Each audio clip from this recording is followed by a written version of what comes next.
huge operation involved more than $1.5 million worth of drugs, ranging from marijuana, cocaine to pills. CBS 17's Bridget. 5 o'clock in the morning, North Seattle.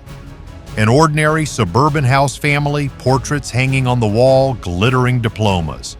Then the front door gets smashed open by federal battering rams. In just 14 minutes, everything collapses. 22 kilograms of pure heroin in the basement, a cartel weapons cache, and a secret operating room blazing with surgical lights, all belonging to a man thousands of patients once called their life-saving doctor. A renowned hospital director had twisted the Hippocratic Oath into a drug and human trafficking pipeline across the Pacific Northwest for years. The most horrifying part is still coming. Are you ready to know the truth? 5 o'clock in the morning, North Seattle, Washington. 22 kilograms of heroin, an FBI and ICE raid. A secret operating room, a drug pipeline worming its way through a Seattle hospital. Everything collapsed at 5:14 a.m. On a frigid gray morning in North Seattle, the silence of that hour was shattered in an instant. The front door of the two-story suburban home belonging to Dr. Lawrence Whitlock, 56 years old, director of a prestigious Seattle hospital, was smashed open by a federal battering ram. At first glance, the house looked perfectly ordinary. Family portraits, diplomas on the wall, a life built on trust. But down the narrow staircase to the basement, the truth hit like a cold blade. Agents discovered 50 pounds of heroin. Next to it, a locked weapons cache, short-barreled rifles, modified handguns, and crates of ammunition bearing cartel markings. Then came the room that left even the most seasoned agents frozen in silence. A hidden surgical suite, stainless steel table ceiling, mounted surgical lights, medical instruments arranged with clinical precision. The man who once swore to save lives had turned his own home into a cartel outpost, trading his oath for money and power. The deeper they dug into Dr. Lawrence Whitlock, the faster the facade of a respected medical leader crumbled away. What for years had been seen as a glittering career turned out to be nothing more than the polished storefront of a massive criminal enterprise. A system that fused the authority of a white coat with the brutality of a cartel in a way few agents had ever witnessed. Within hours of the raid, forensic accountants uncovered 23 shell companies in Nevada, Belize, and Panama. No employees, no contracts, no inventory yet. Millions of dollars flowed through them disguised as grants and medical procurement fees from intermediaries in Venezuela and Mexico. His position as hospital director gave Whitlock access to things ordinary criminals could never touch through charity programs, and special partnerships he quietly used to influence inspectors, city officials, and regional administrators. Encrypted emails revealed orders sent to cartel liaisons. Move the patients tonight. The border team is ready. Investigators confirmed that patients meant human trafficking victims. The turning point came with a folder labeled Logistics. Inside were transport schedules for 9 kidnapped individuals, complete with medical notes and projected value. Right next to it, meticulous ledgers for drug shipments, 1 ton of heroin, 1.5 tons of meth and fentanyl, all slated to move through the Washington State ferry system before dawn. As the agents connected the final pieces, the truth was undeniable. Whitlock wasn't merely supporting the cartel, he was one of its pillars, using medical authority to move drugs and human beings across the Pacific Northwest with the precision of a surgical strike. And the next shipment was already heading to sea. If you believe power like that should never hide behind a white coat hit, like so this story reaches more people. By 3:40 in the morning, federal commanders knew time was up. The intelligence was no longer a puzzle, it was a ticking clock. 9 kidnapped victims were being held in a warehouse near the Port of Everett, while a convoy carrying 1 ton of heroin and 1.5 tons of meth and fentanyl prepared to roll out before sunrise. The raid was imminent, and the agents knew they had to act fast. This wasn't just about stopping a drug shipment, this was about saving lives and dismantling an operation that had been hiding in plain sight. Inside the Joint Command Center, the air tasted like metal. Maps, timelines, thermal imagery all pointed to one conclusion. The cartel crew was heavily armed, dug in deep, and ready to fight to the last man. The mission was upgraded to a high-risk hostage rescue. F-B-I-H-R-T-D-E-A. Fast and I, C-E-H-S, I merged into a single strike force. No speeches, no noise, just the metallic clicks of weapons checks and final nods before rolling out. As the convoy of unmarked SUVs closed in on Everett, the agents spotted the first danger sign silhouettes on the rooftop spotters with rifles. The cartel was waiting for someone. They just weren't expecting the United States government. The assault kicked off with a lightning-coordinated strike that lit up the port like a thunder flash. A DEA breaching charge blew the east wall outward, sparks spraying across the loading zone. Instantly, a storm of bullets poured out from inside. Agents took cover behind concrete pillars while rounds hammered into steel beams. The cartel had built firing ports along the interior walls, turning the warehouse into a fortress. Sniper on the right! An FBI marksman firing through a shattered skylight dropped the gunman just as he tried to reposition. The sound of the shot echoed through the chaos, but there was no time to celebrate.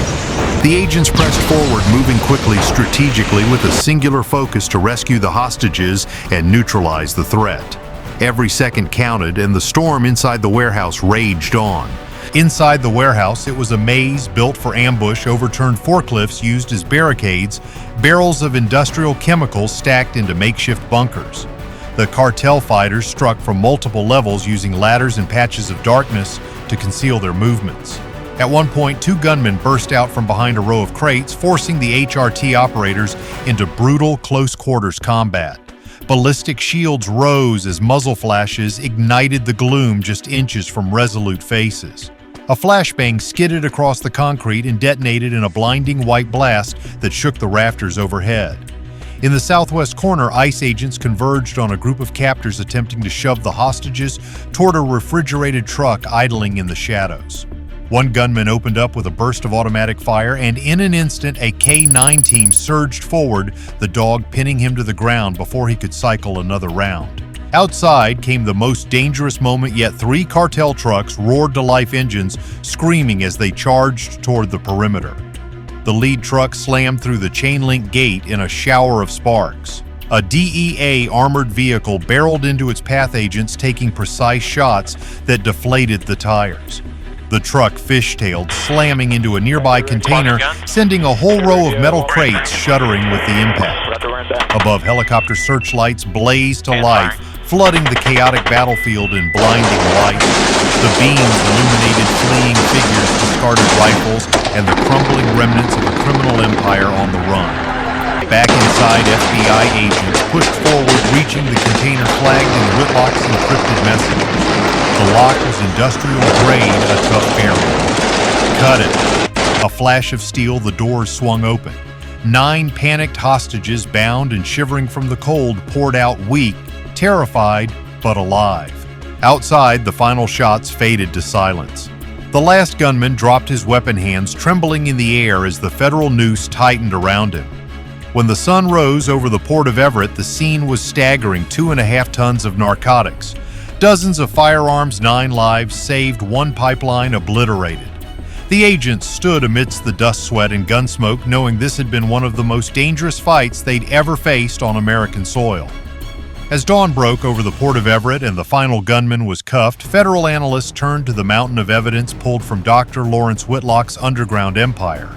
Each file, each ledger, each encrypted email told a horrifying story of betrayal. A respected medical figure who had used his position to manipulate and destroy lives. The work was far from over, but for the moment they had won. What they uncovered in the hours that followed revealed something darker than a single rogue doctor or an isolated trafficking ring. It exposed a web of influence woven straight into the medical and administrative fabric of Seattle, operating in silence for years. In the FBI evidence room, rows of laptops, encrypted phones, patient files, and donation ledgers sat under harsh fluorescent lights. The pattern emerged almost immediately. Whitlock hadn't acted alone. He had built a protective ring of favors, grants, and medical partnerships that looked perfectly legitimate until someone followed the money. If you found out the hospital director treating you had 22 kilograms of heroin in his basement and a secret operating room serving the cartel, would you keep placing blind trust in Dr. or would you start asking questions right now? The investigation had only just begun, but it was clear that the ripples from this case would touch every corner of the city, and no one, not even the most trusted professionals, would be left untouched by the truth. Investigators uncovered communications between Whitlock and 20 public officials across Washington state, a deputy police chief receiving regular payments listed as security consulting, a city health inspector signing off on approvals exactly when shipments arrived, a port employee rubber stamping refrigerated containers without inspection, even a surgeon from a neighboring hospital showing up in message logs discussing special transfers and post-operative compensation. Individual transactions were small enough to stay under the radar, but over 5 years, they totaled $37.9 million, all funneled through Whitlock's medical charity initiatives. This wasn't administrative error or misunderstanding. These were deliberate choices by people who knew exactly what their silence was protecting. Seattle residents reacted with stunned disbelief as the news broke. Dr. Whitlock had given speeches handed out. Scholarships appeared in local papers, praised for his hospital's commitment to the community. Yet behind that public image stood a man who had weaponized his authority to shield a pipeline moving drugs and human beings across the Pacific Northwest. The revelation shook the city to its core. How had the community placed their trust in a man who, for all appearances, had been a pillar of society? Whitlock had turned his medical expertise and public persona into tools of deception, hiding behind a mask of philanthropy, while orchestrating a criminal enterprise that had affected countless lives. In city offices, panic rippled outward. Emergency meetings were called. Supervisors demanded audits. The hospital launched a frantic review of every grant contract and surgical partnership tied to Whitlock. The Port Authority faced questions it couldn't yet answer. In community halls across Seattle, older residents, people who had lived through decades of change, voiced a deeper fear. If a hospital director could be entangled in something like this, then who else was willing to sell their duty for the right price? The trust that had once been placed in public institutions began to crumble, and with it the very fabric of the community's confidence. The people of Seattle were left grappling with an unsettling truth. The corruption they thought was only confined to the shadows had infiltrated the heart of their society. If a man in a white coat could betray them so completely, what else was lurking hidden behind the walls they'd built to keep their city safe? The betrayal was no longer abstract. It lived in signatures and permits and overlooked containers. It lived in the distance between a life saved and a life stolen. And with Whitlock in custody, the community was forced to face a truth more painful than the raid itself. The danger hadn't come from outside Seattle. It had quietly grown inside the very institutions entrusted to protect it. The walls that had once shielded the city now seemed like a facade hiding the rot within. For the people of Seattle, the realization that their trust had been weaponized against them cut deeper than any of the crimes Whitlock had committed. The silence of the betrayal echoed through the streets as they struggled to rebuild what had been shattered not just in their city, but in their faith in the very systems they had relied on. By the end of the week, the case that began with a quiet dawn raid in North Seattle had become one of the largest organized crime and corruption scandals in recent Washington state history. The federal situation rooms from Tacoma to Washington, D.C. were no longer walls covered in theories and half-connected dots. They had become the complete blueprint of a criminal machine built beneath the cover of medicine, public service, and community trust. What once seemed like isolated instances of corruption now revealed an intricate network of deceit and exploitation stretching far beyond Dr. Whitlock's underground empire. With each new piece of evidence, the scale of the conspiracy grew clearer, exposing how deeply it had infiltrated the systems meant to protect the public. The impact of the investigation rippled through every layer of government, shaking the foundations of trust that had once held Seattle and the state together. And every arrow pointed straight to the long-calculated betrayal of Dr. Lawrence Whitlock. The final tally from the Port of Everett operation was staggering 2.5 tons of narcotics, including 1 ton of heroin and 1.5 tons of methamphetamine mixed with fentanyl sealed inside industrial containers. Alongside them, 324 firearms ranging from handguns with obliterated serial numbers to modified rifles, cash gold bars, and offshore banking documents totaling $52 million were seized. The sheer scale of the operation was unlike anything investigators had encountered before. What had begun as a pursuit of one man's betrayal had unraveled into a full-fledged criminal empire, one that had used the trusted mantle of medicine and public service as its cover. Each item seized, each piece of evidence uncovered, painted a portrait of a man who had orchestrated a network of unimaginable complexity, one that had exploited the very systems meant to protect the public. The cost was measured not just in money and narcotics, but in the lives altered, lost, and destroyed by the empire he had built. But the most important number wasn't in the bricks of drugs or the stacks of cash. It was the 9 hostages rescued alive and taken to the University of Washington Medical Center under federal protection. As the evidence was processed, federal prosecutors drew up a charge sheet so long that even Whitlock's own attorneys looked overwhelmed. In total, 31 individuals were indicted: cartel gunmen, human traffickers, logistics middlemen, and most chilling of all, a handful of public officials who had knowingly enabled Whitlock's operation. The breadth of the conspiracy was staggering, revealing not just the extent of Whitlock's criminal empire, but how deeply it had infiltrated the very institutions meant to safeguard the public. For the first time, the full scale of betrayal became painfully clear, stretching from the corridors of power to the dark underbelly of Seattle. Every indictment was backed by ironclad documentation signatures, wire transfers, permits, encrypted messages, and medical logs that matched cartel schedules down to the exact hour.